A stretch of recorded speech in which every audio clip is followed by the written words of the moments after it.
esto es increíble por el proceso que estamos ocurriendo, ¿verdad?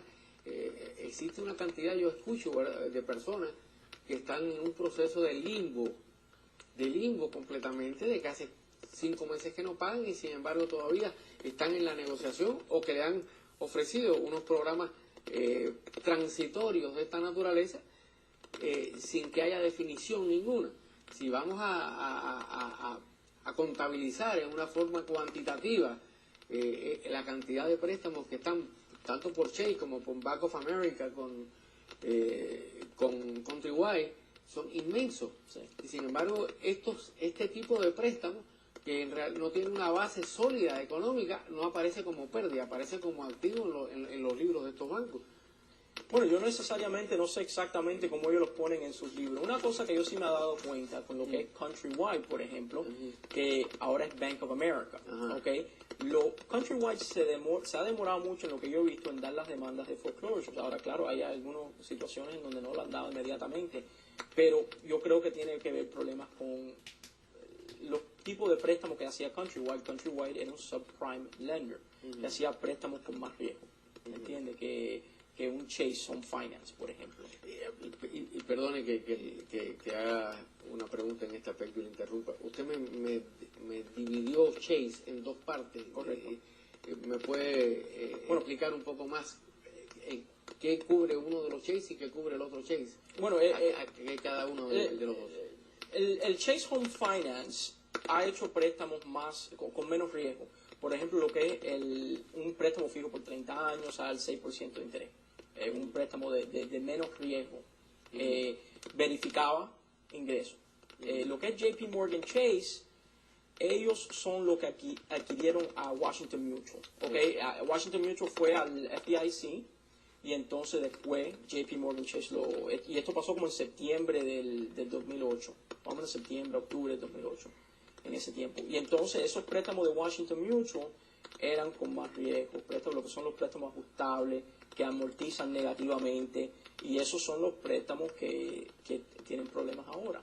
Entonces, quiere decir que los libros, por ejemplo, de JP Morgan Chase, no necesariamente se reflejan en los activos del otro Chase que usted me acaba de decir. Sí, son dos diferentes compañías completamente, y eso siempre es un punto de pelear en la corte, porque no muchas veces, pero algunas veces viene JP Morgan Chase dándote la demanda cuando es Chase Home Finance el dueño del préstamo o el que originó el préstamo, ¿me entiendes? Y entonces entre ellos mismos también se cambian préstamos.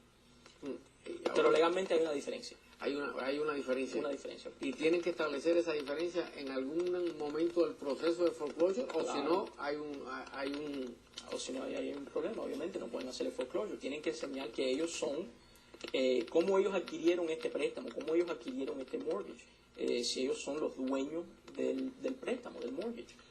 Usted me explicaba fuera de cámara, me hacía mención también, ahora que estamos hablando de esta situación específica, de que en un caso, no sé si es el que hablamos inicialmente, se había obtenido un summary judgment, pero se había obtenido con un assignment y creo que a través de un motion de ex parte o algo por el estilo, y había una que no era apropiado. ¿Cómo es que ocurre eso? Eso me pasó a mí unas cuantas veces, y este caso específicamente, lo que pasó fue que Washington Mutual fue el que dio la demanda original. Esto fue un préstamo de Washington Mutual.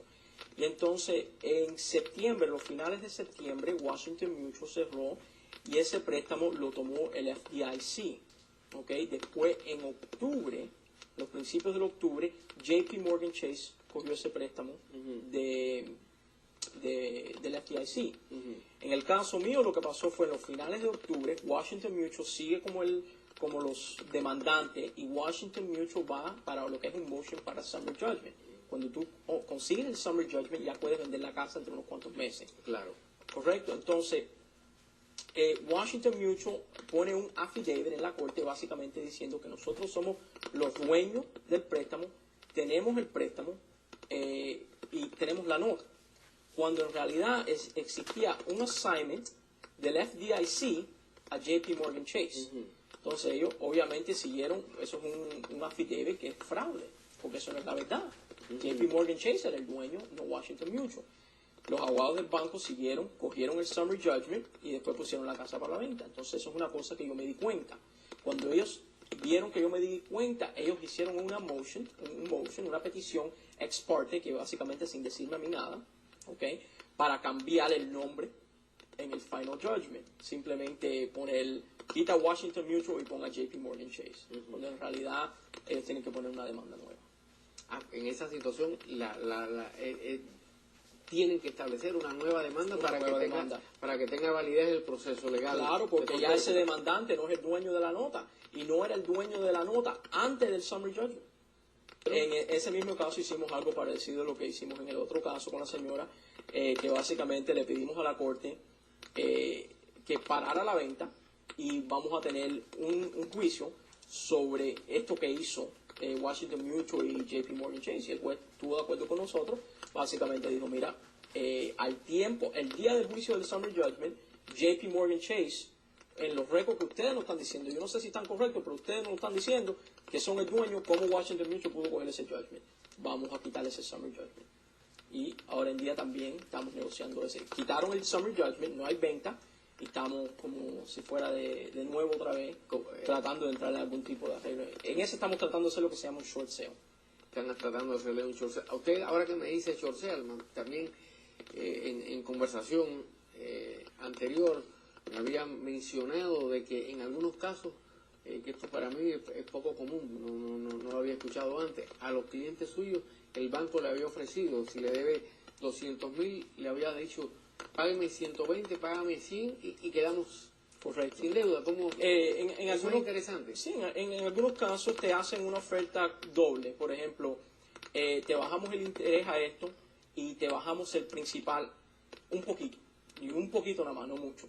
Pero si nos das el monto completo, te bajamos el principal al 60, 70%, bastante. Yo tuve uno que era un préstamo como de $200,000 y lo querían bajar creo que a $113,000, $112,000, que es buenísimo. Es interesante, sí, muy interesante. Pero el problema es dónde consigue el dinero. Bueno, es cierto, esa es la segunda parte, ¿verdad? Es la segunda parte, pero por lo menos el tener una primera parte, una iniciativa de primera parte es alentadora en cierto aspecto, ¿verdad? Claro. No hay duda de que el proceso de modificación en el cual yo creo que la nueva administración del presidente Obama está poniendo un gran énfasis como uno de sus instrumentos estabilizadores de la economía, la industria legal y los abogados se han convertido también en un instrumento indirecto económico para la estabilización de la industria de la vivienda y al mismo tiempo la estabilización de la crisis económica nacional, porque no existe duda de que el corazón, y esto no me canso de repetirlo, de la crisis económica del país está en la industria de la vivienda. La crisis de Wall Street, la crisis de Citibank, la caída de Lehman Brothers, todo eso no son más que derivados de la crisis de la vivienda.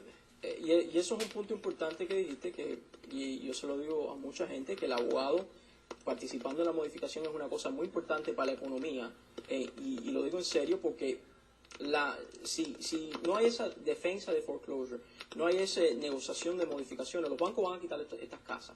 El inventario de casa va a ir por el techo, va a ir para arriba. ¿Y qué es lo que pasa cuando el inventario va para arriba? No hay bancos que pueden dar préstamos, los compradores son pequeños, los precios van a bajar. Los precios de la casa de todo el mundo va a bajar. Entonces, por lo menos el abogado haciendo la modificación y defendiendo este foreclosure mantiene un balance en lo que es el precio. Mantiene y está ayudando inmensamente a mantener el precio de las casas.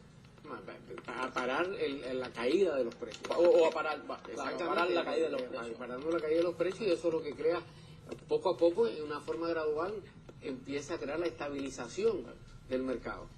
Bueno, pues le agradecemos mucho, ha sido muy ilustrativo y muy gráfico usted en las explicaciones y nuestra congratulación por los triunfos que ha obtenido, que son sumamente interesantes, que lo han llevado a prominencia nacional en ese aspecto en lo que se refiere al foreclosure. Bueno, muchas gracias. Muchas gracias.